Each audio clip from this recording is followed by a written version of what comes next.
Hey, what's up, everybody, and welcome back to Unscripted. I'm your host, Josh Mansell, and before we get into it, make sure you hit that like button, subscribe, and follow us across all platforms at Unscripted, the show. Well, today's guest is one of the most talked about young fighters in Australian boxing. He carries a legendary surname, one that comes with expectation, pressure, and scrutiny, but he refuses to live in anyone's shadow. He's building something of his own. He's undefeated, calm, focused, and on the doorstep of the biggest fight of his career. Nikita Tszyu, welcome to the show, brother. Thank you. I have to get away from this thing. We were dodging it before the show. Yeah, full fuck. We were talking about all kinds of shit, but we won't talk about it. I appreciate you coming on, man. How's things? They've been going good. Yeah, I'm in the kind of middle of my preparation. I got 4 weeks left till my big fight, and just getting through it. How are you feeling physically, mentally? Like, talk to me about that. I'm very intrigued when it comes to boxers and their prep and fight camp. Well, physically, there's always little bumps and bruises we get along the way. My body, I'm very injury prone, so I'm always battling little injuries here and there, and it's just about kind of managing them.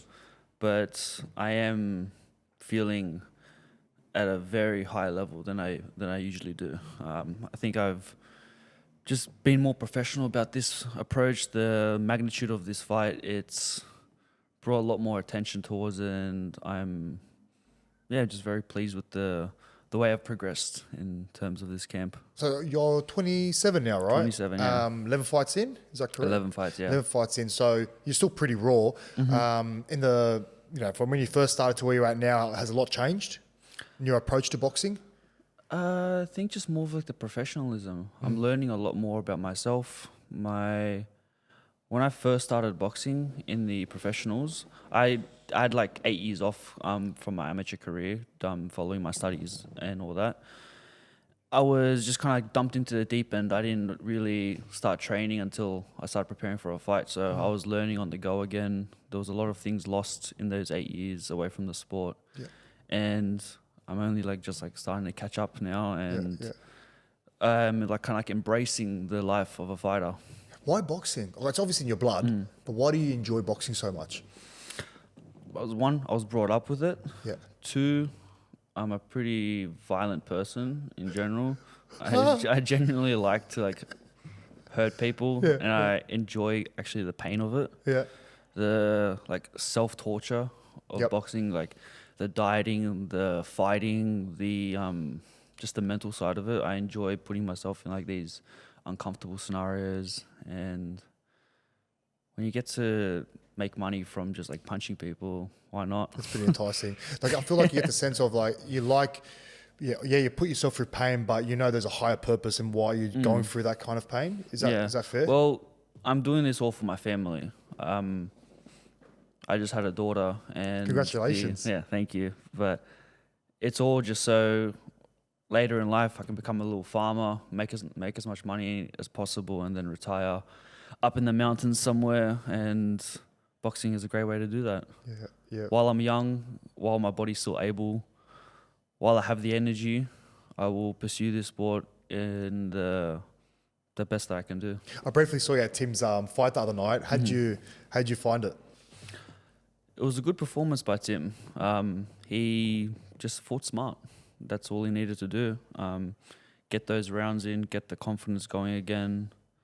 Good performance. Yeah, I feel like he walked away with that with hardly any bumps and bruises, and I feel like there was still criticism about his game. Do you notice that about boxing? But that's the sport in general. Yeah.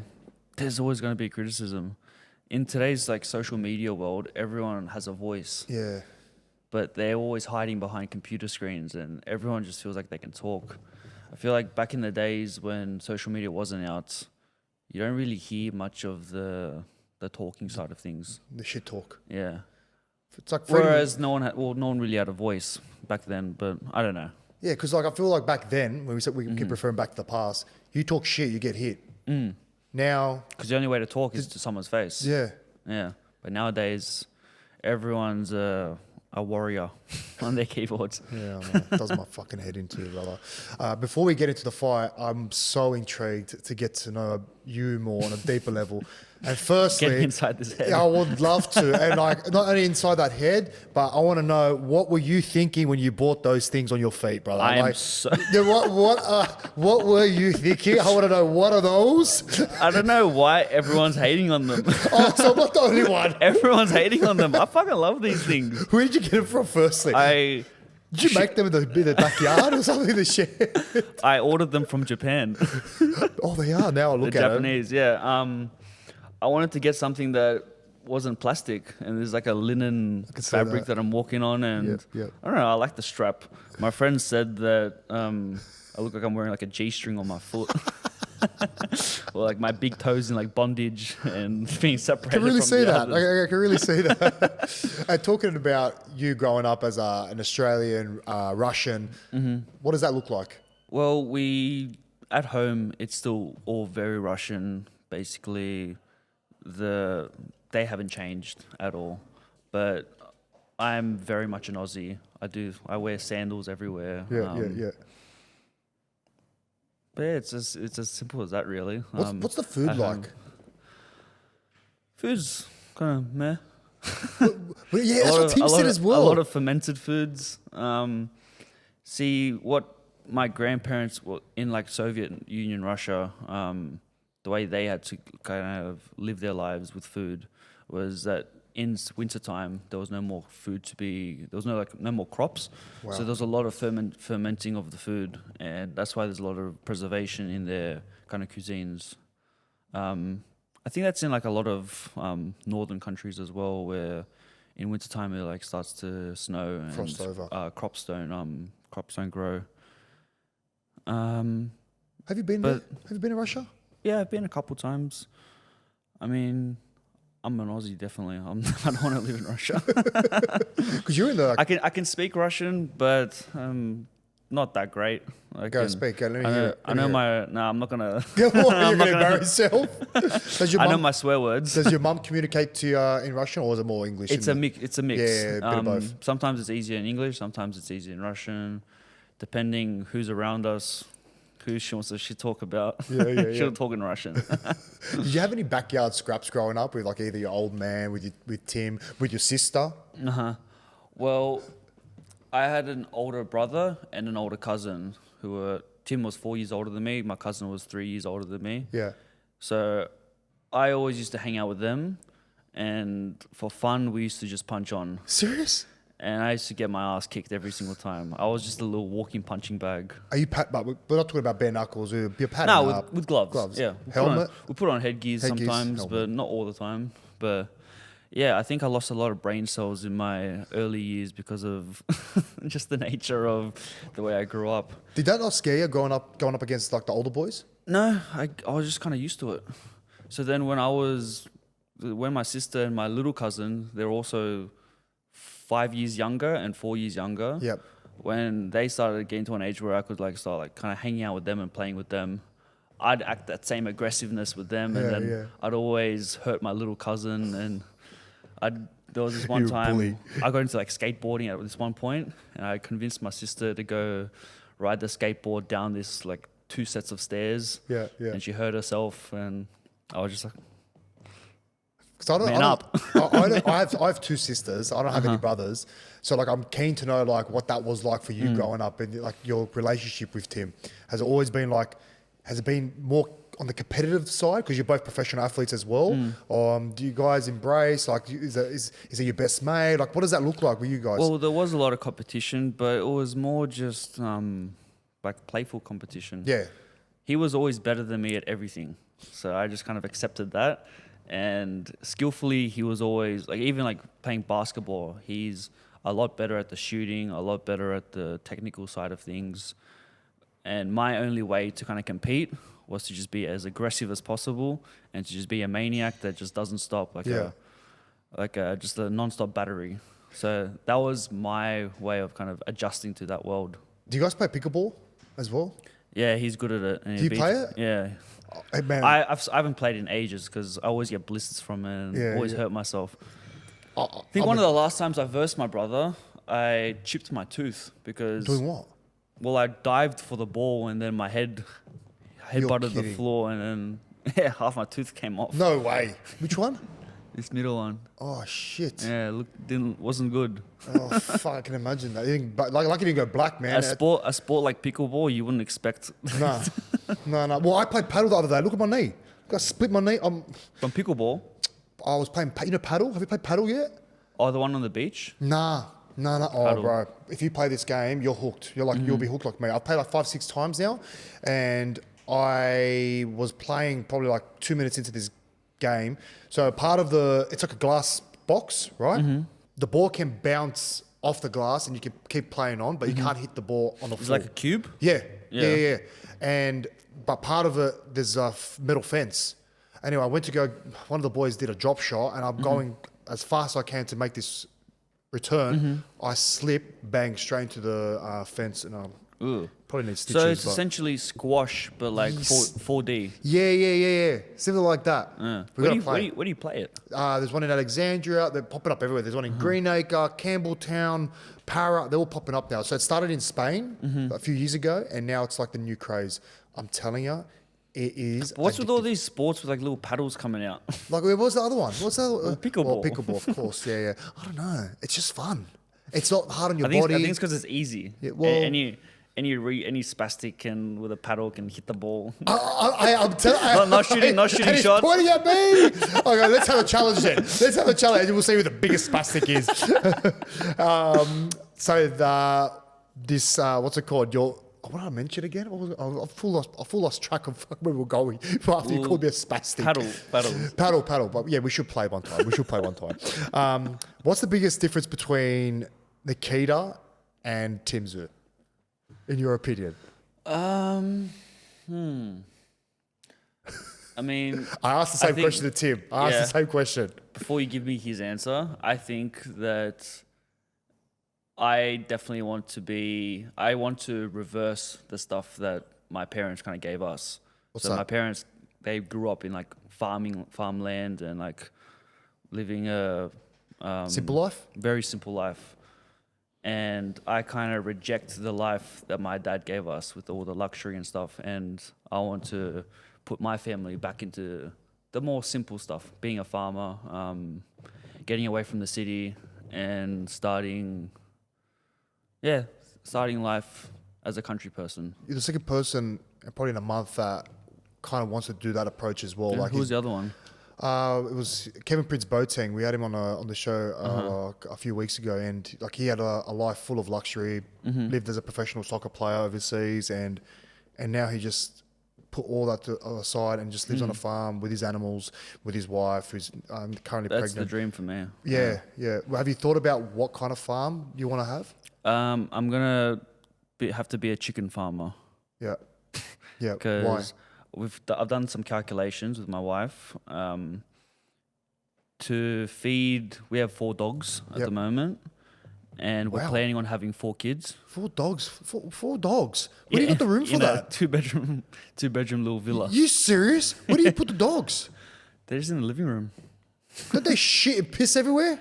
Yeah, I have like a shovel that I don't use like a little doggy paddle shovel. I have to use like a proper heavy duty shovel now, and I've got like this huge bin that I fill it up with shit. Far out, man. I don't know how you have the time, man. Oh, I've got But one yeah, dog. we've calculated we eat a lot of chicken, and I just get whole chickens from the grocery store, just to cut down costs. And we've calculated that on a weekly basis, we'll need to kill 28 chickens In a week. per week just to feed us. So would you say chicken's the main part of your diet? Yeah, it's I still do eat like beef, still do eat pork, lamb and everything, but chicken's the primary one. Do you like cooking? I love cooking. Yeah, I saw you got a bit of a smoker. Yeah, well, not a smoker. I have a it's like a Argentinian grill. It kind of like, I think it's called a perilla or something. Oh, you It would like know. moves up and down. I think so. Yeah, bro. Yeah. Coals and you can lower it, make it higher. Yeah. But I use a wood fire. Yes. I try and not use coals. How long does it charcoal. start? Like how long? That sounds like a lot of prep, man. It's actually quite easy. I've worked out a little system. Sometimes I go collect some firewood, Yep. so I don't have to buy it. Obviously, it's a little bit easier that way. Yeah. Takes maybe as I ignite the fire.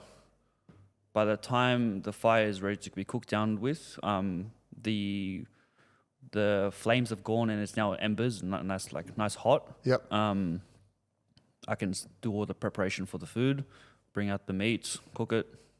I've got a kind of like a good system out there. I've seen you smoking meat as well.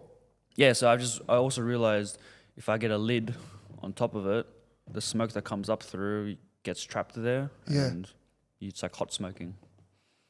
And I love that. I honestly can't go to restaurants anymore because when I taste their food, it's kind of like I feel like I can do better. Yeah. Like even like obviously I don't do the level of smoking like those Texas barbecues or anything. Yep.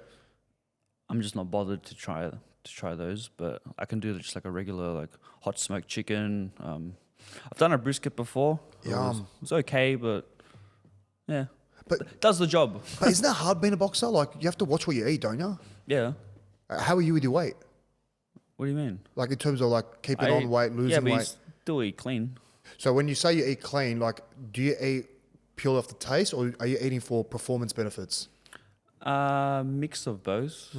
I like chicken is pretty lean. Yep. But I have like the chicken skins as well. I think having some sort of fats as well is quite beneficial. I'm not too strict with everything. I know, I just have a feel for my body weight.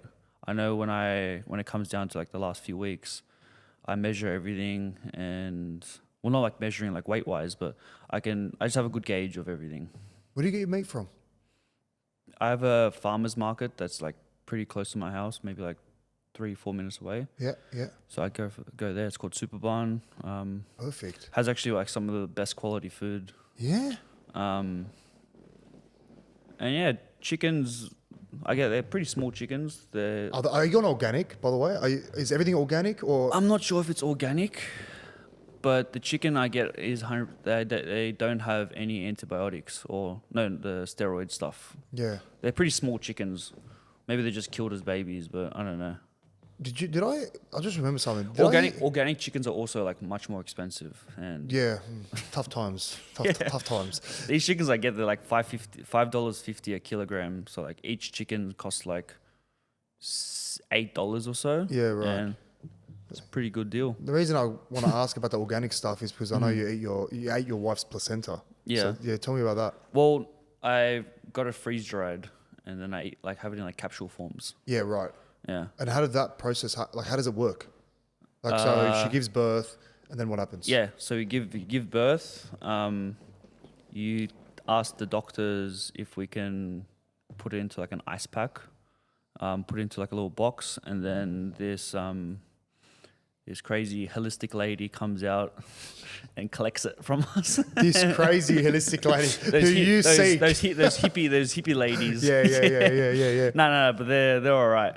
And do you notice any benefits, or is it placebo? Like, I don't know. I think there is placebo, but I think there's also benefits because I did feel like a huge energy rush and like a whole lot of energy from it. Well, it's the thing that feeds your child. Yeah. And I saw this video of this gorilla mother straight after giving birth to her babies eating the placenta.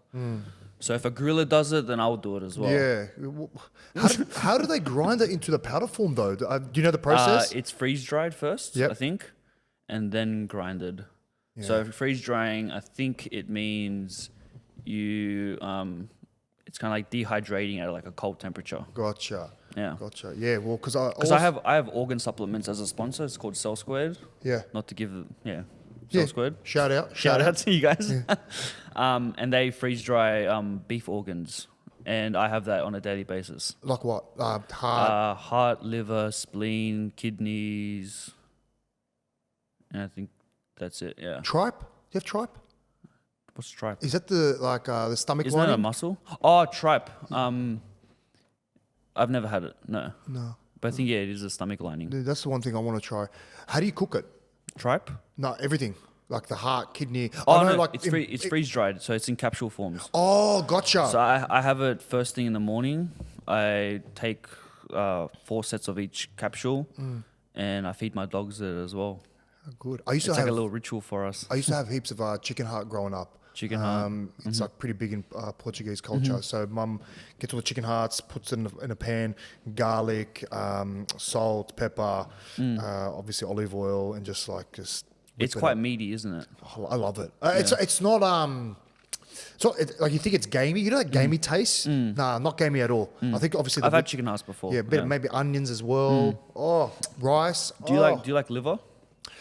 So now we're touching into my Lebanese side. So, bit of both. So mum used to cook liver as well, but then I had it too much and I got to a point where I just hated it. I just couldn't stand the taste, the smell, everything about it. I think it's the most disgusting thing in the world. Yeah. I got to that point. And then I was having liver with my dad, but they have it raw. I was having a raw as well. Yeah, but it's too gamey for me. So they call it aspa, and it's something you have in the morning. You have it with bread, mint, onions, radish, and lamb fat. Put it in a wrap and just eat it raw. And salt and pepper. Damn. That's gamey shit. Yuck. Horrendous. Yeah. I can understand, like... I posted up a video like pretty much in like my first year of doing boxing, me cutting up little pieces of raw liver and just like eating them, just piece by piece. That's what they do. That's exactly how they do it. That's exactly how they do it. And I gagged after every single bite. Yeah, it's yeah. I can understand. I don't know. I watched the Liver King once and I thought, oh, this is kind of interesting. Mate, he fooled everyone. Yeah, he's a loser. He's a loser. Yeah, proper loser. Yeah. He literally conned everyone, and still people follow him. Like the guy is geared up to his eyeballs. You can it's see so you can obvious. see the gear kind of like punching through his veins. Well, he had me for a bit.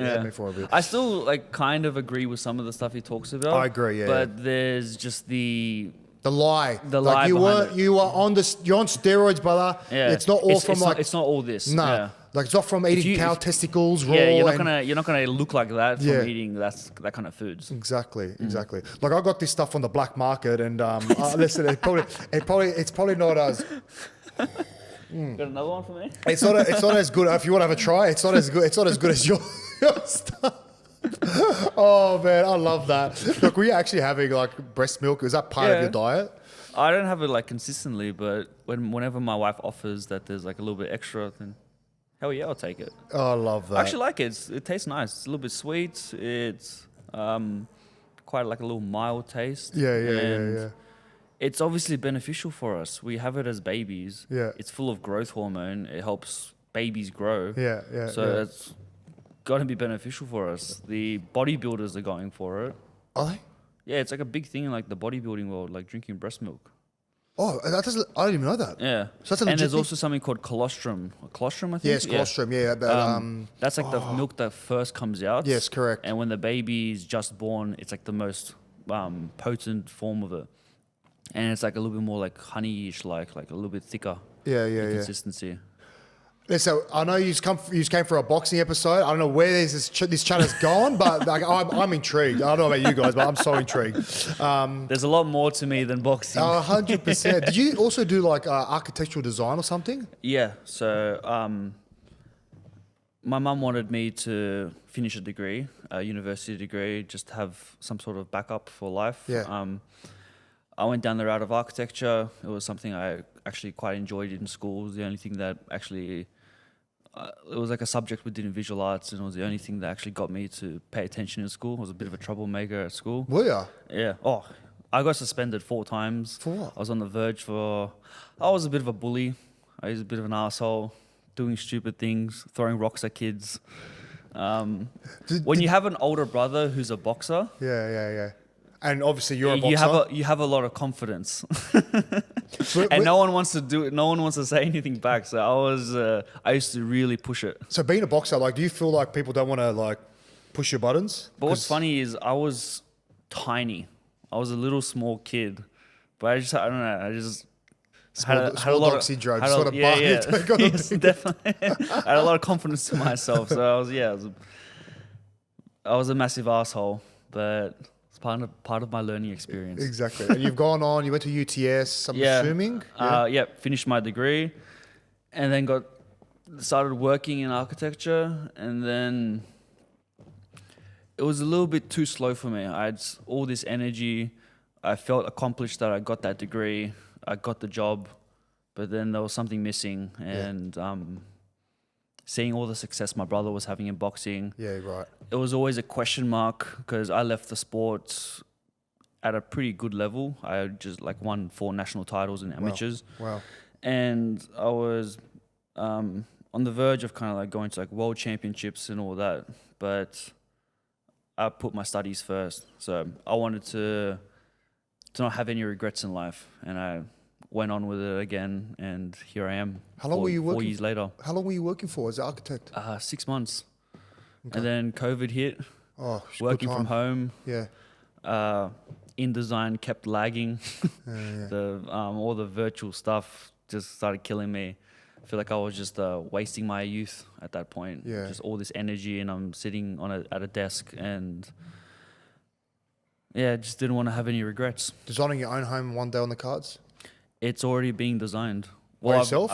I've been designed. Yeah, of course. Wow. And I'm going to build it myself as well. Wow. That's the plan on the farm. Are you practical? Oh, you good on the tools? So whilst I was working in architecture, my uncle, he has a kind of construction business where does the gyp rocking. Yep. So I worked with him. Yep. So I got a lot of practical skills of learning how to build things, working on job sites. And I've always been quite creative. I did like a bit of a carpentry class at the end of uni as well as one of my elective subjects. I was a carpenter. Yeah. Yeah. No, thank God for footy. Thank God. Put it that way. Yeah. So I have like a lot of practical skills. Yeah, it's good. I build my own furniture at home. I don't know. I like to build stuff. Yeah, I like that. Yeah. I like that. You know, you said you bullied kids in school. Have you watched Billy Madison before? Have you watched? Like how I bullied kids in school. You know, have you watched? Thanks. Have you watched Billy Madison? Have you No. watched it? You've never watched Billy Madison? Adam Sandler. Anyway, No. there's a scene where. Wait, is that the golf movie? Nah, it's Happy Gilmore. Oh. Well, there's a scene where he bullied some kids in school back in the day. Wait, is this where he's like an old kid and he's... Yeah, he starts kindergarten again. He does all the grades. Yeah. Anyway, there was a point where he goes, he was a bit of a bully in school, and he wanted to call the kids that he bullied. And he, got on the phone to this one kid, and he's like, yeah, man, I wanted to apologize to you and everything. Like I did. Oh, wait, yeah. The kid that was in his mum's basement, yeah? Or is that different? That's Benchwarmers. My bad. Yeah, you let me tell you a story? Yeah, sorry. and then anyway, he's like, I just want to apologize, man. What I said to you was mean and stuff like that. And the guy on the other phone on the line is like, oh man, that's okay, no problem. I appreciate the phone call. Anyway, he hangs up, and then he goes to like this piece of paper. There's like a hit list for everyone that bullied him, and he just crosses Adam Sandler's name out. All right, mad. And then he's like a serial killer. He just lays on the couch and then like puts on this red lipstick, and he's just like. It's just so fucking weird, man. Anyway, did you ever call any of those bullies? Any of those kids that you bullied and apologise? Not really. Probably traumatised for life, but that's all right. It was more at the start when year 7, 8. By the end of it, because I was always in like the dumb classes. Yeah. We were always like together, and we kind of became cool by the end of it. Nice. Yeah. Yeah, nice. But I was definitely an asshole. Yeah, it's all right. Obviously, I'm sure everyone's forgiving you. But that was just one kid. There was others that I just never spoke to. Oh, you just bullied him for no reason? Picked on him for no reason? Yeah. Wow. Can't do that these days. I know. You mentioned about how your mum wanted you to pursue something outside of boxing. Mm-hmm. Your dad, it's fair to say your dad was always in the spotlight because obviously it's a legendary career and whatnot. What role has your mum played in your life, and how important is she to you? How has she shaped you as a person? Well, since when my dad and my mum split apart, Yep. my dad moved to Russia, and my mum was essentially the primary custodian of us. I got to learn a lot from her, but the role that she played was also like allowing us to make our own mistakes. Like, she had to pick me up from police stations multiple times. I was very not a good kid when I was younger, and she let me make those mistakes and learn for myself. But she was always there to kind of pick me up in the end. Why do you think that comes from? Why do you think you were kind of getting on the wrong side of the law Were you rebelling? It wasn't like wrong side of the law. Like I'd just be hanging out with people. kids that were just drinking at parks, and then we'd get in trouble. Yeah. Yeah, I wasn't that crazy. How did you handle when your parents split? Like, how did you handle that? I handled it a little bit worse than I think everyone.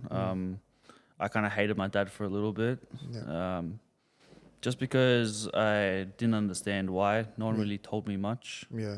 And it was hard. There was a point where I stopped using like my last name with things. Wow. When I went into like the architectural world, I tried to distance myself from like the whole who I am, where my family comes from. I just wanted to make my own name for myself.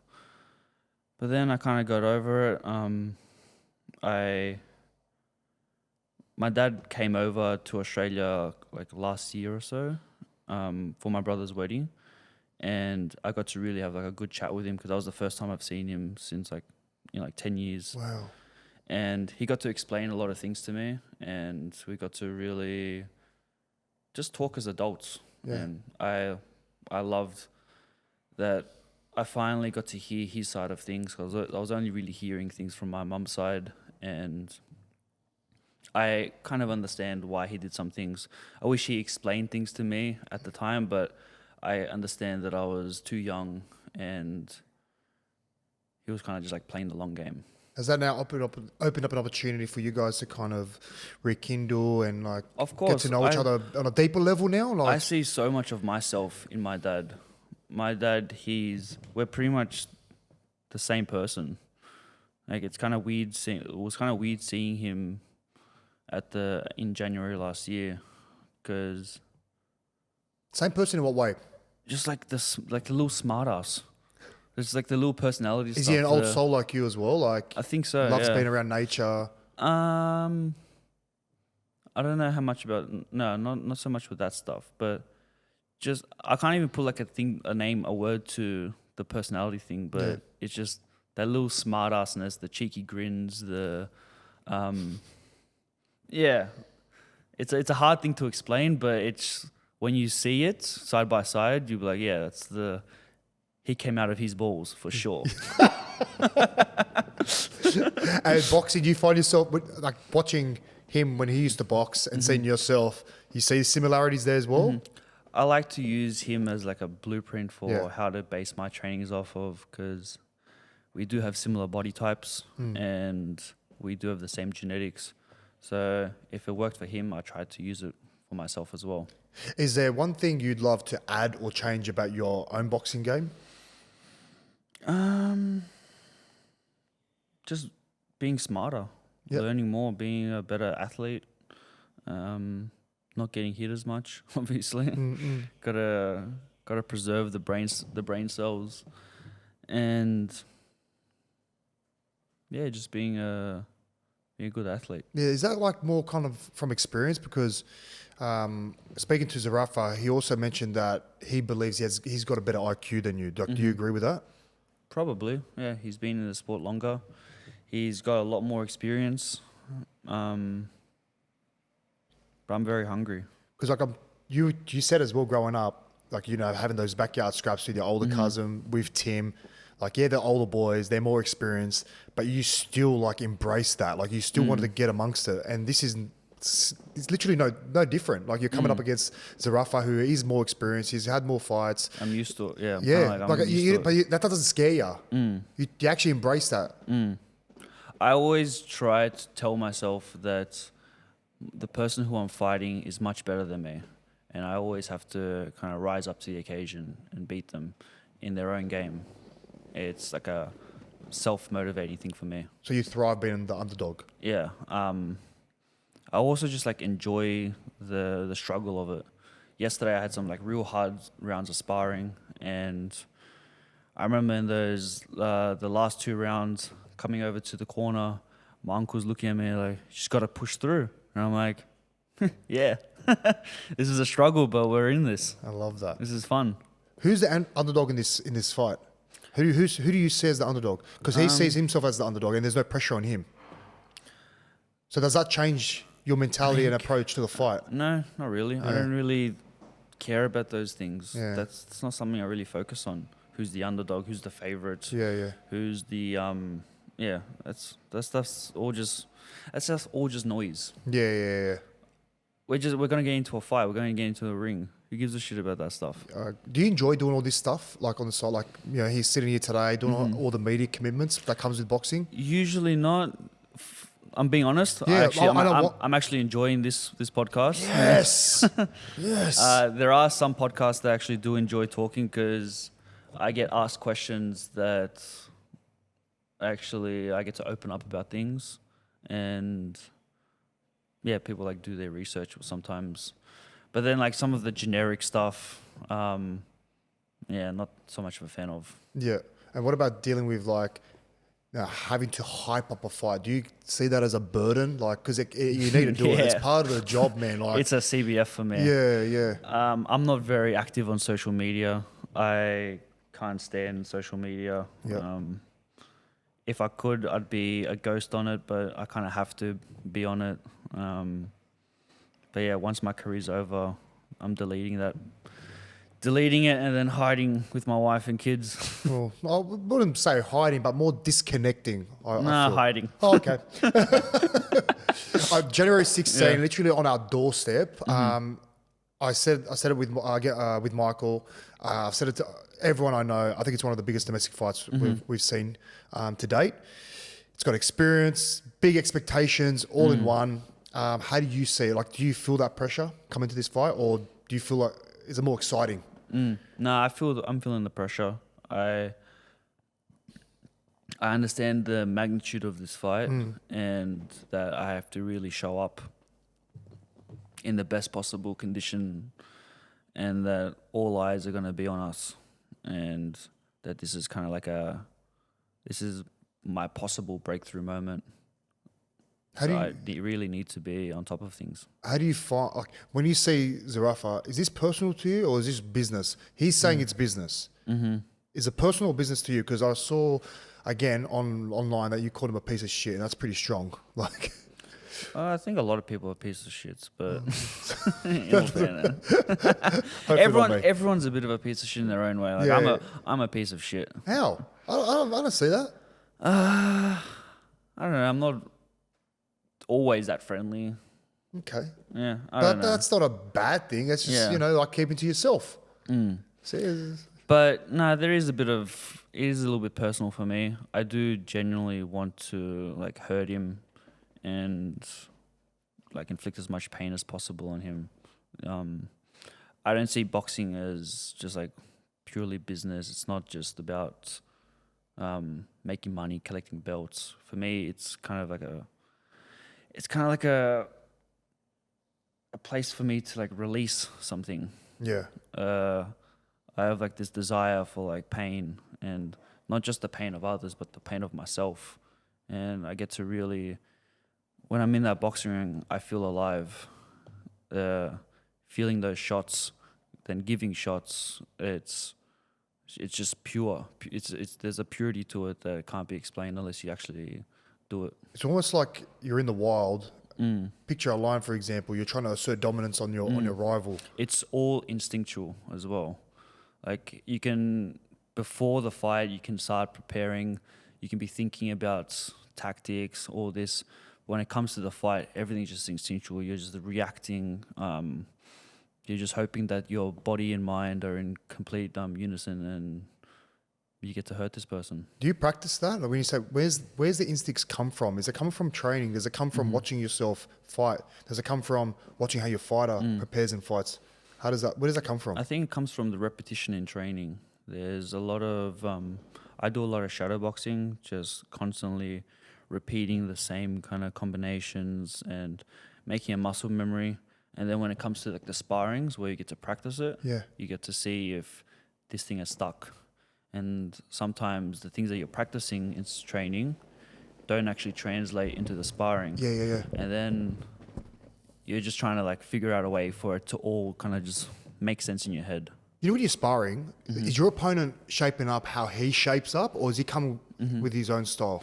Well, we try to pick sparring partners who have like a similar build, a similar style. Yeah. So then it's kind of matched towards what we're preparing for. But then we also try and use sparring partners that are a little bit different as well. So then we're training to expect the unexpected. Yeah, of course. Yeah. Because sometimes we have like a real pressure fighter coming at us. Sometimes we've got someone who's very defensive, and it's about like the adapting to it. Do you visualize? Picture how you get yourself in a fight, like how you want the outcome to look like. I mean, during training, I do a lot of that. When I come home, I try and forget about boxing. I don't think about it at all. I primarily watch my sparrings like on the toilet, or I watch like other boxing fights at the gym. We got like a TV up there. Yeah. But I try and keep distance from boxing at home. It's like a little safe haven for me. You love boxing so much. You love the fights so much. If you were to see a bear or a mountain lion charge at you in the wild, do you run or do you fight? Is that a serious question? Yeah. Well, I'm not gonna beat it. So. Oh, you don't. How do you know? With the bear thing, there's not much you can do. You just kind of accept that. Yeah, you're fucked. You can't climb a tree. You can't run. They're quick too. They're quick. Yeah, they're quicker than us. Easily quicker than us. What am I gonna do? Fight it? You just love boxing so much and fighting so much. I'm like, oh, I'm interested. I'd honestly just like close my eyes. I'd think of my wife and daughter and just enjoy the last happy moments of my life. What am I gonna do? Fight a lion? I just wanted to throw a curveball at you. Say everything goes well in this fight, right? What's your goals after it? So you see yourself with your arm raised. Yeah, well, the plan is to keep building the stuff that we're doing, work on things that we want to change around in camp. Each preparation, there's new ideas that kind of come in, new things we want to kind of shift around from things that we thought that were lacking. Yeah. So it's all just like a building process. The reason I asked that, because right now everyone looks at you and sees potential, and potential is like that word potential is thrown around a lot about you. You beat Michael, it's not potential anymore. Like you're a contender. Do you see that? Yeah. That's why it's such a big moment for me. It's like my breakout moment. That's why all the attention's towards this, and the focus has to be at its highest. But it would really elevate me to kind of like the world scene. I get to probably bring in more world-rated opponents and then start building up towards those belts. If Zerafa's watching right now, what do you want to say to him?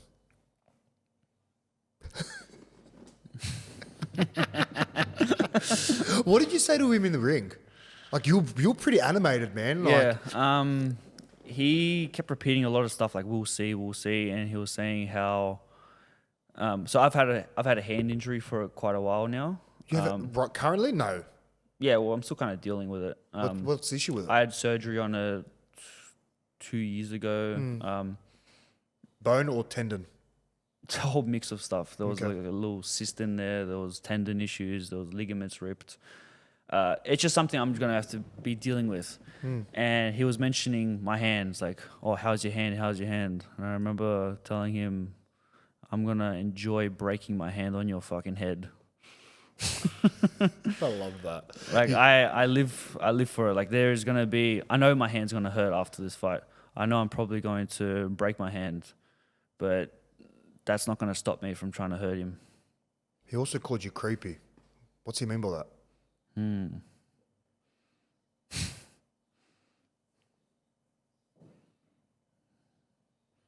you think I'm creepy? No. I get along with you really well. I think it's because I say some dumb shit. Like I say what? some weird stuff that's just, I don't know. Most people think that I say some weird stuff in like press conferences. I'm just speaking openly.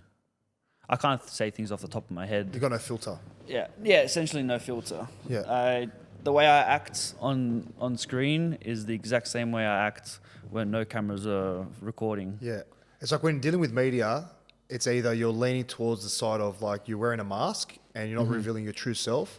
You're leaning to the other side, and you just got no filter. You just say whatever comes to your mind. But you might have to be right in the middle where you don't share too much and you don't reveal. And that's where my mistake is. I share too much. Yeah, exactly. I actually get kind of like a little bit dialed up as well, and I share like extra than I usually But that's do. not like that's not necessarily a bad thing. It's just who you are. Just who I am, and I don't shy away from it. Some people enjoy it, some people don't.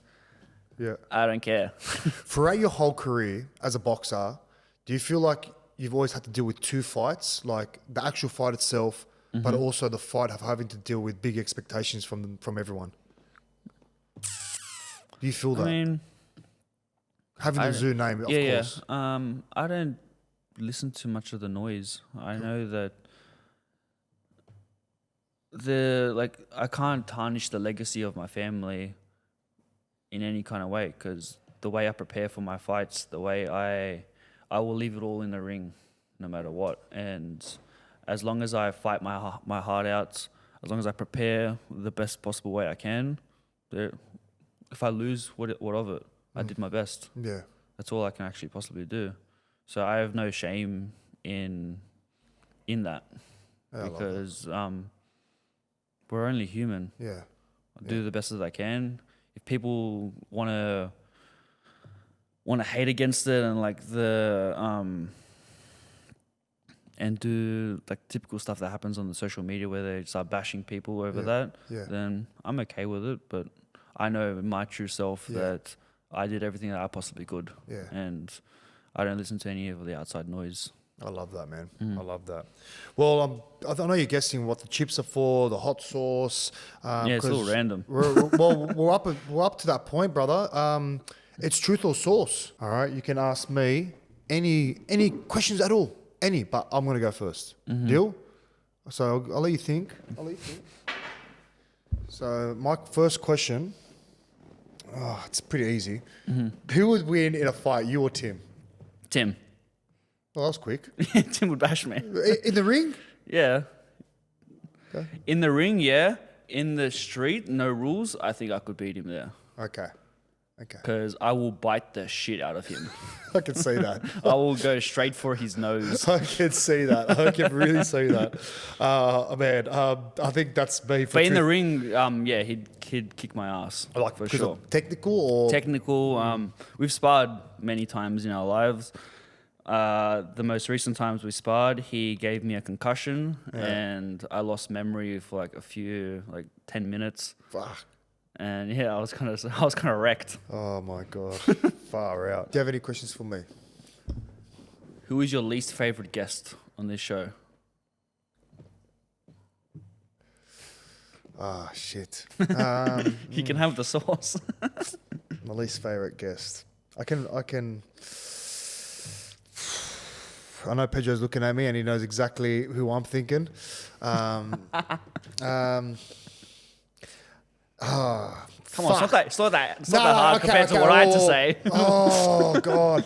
It's not that he's the worst guest, but it's because that we had to take down the episode. He's technically the worst guest, so it would have been Kyle Flanagan. Kyle Flanagan. Who's he again? Plays for the Dragons. Why did he have to take the episode down? Oh, he just didn't want the tension on him and of it all, and he wanted to take him down. So, but he agreed to it, but then didn't like the episode. Yeah, I don't think there was nothing bad about it, but like he just didn't feel comfortable with it, so I had to respect his wishes. So I took it down. I could have left it. I could have left it up there, but I'm like, nah. Maybe we're gonna have to take down that question as well. Nah, leave it in. Yeah, no, it's play on.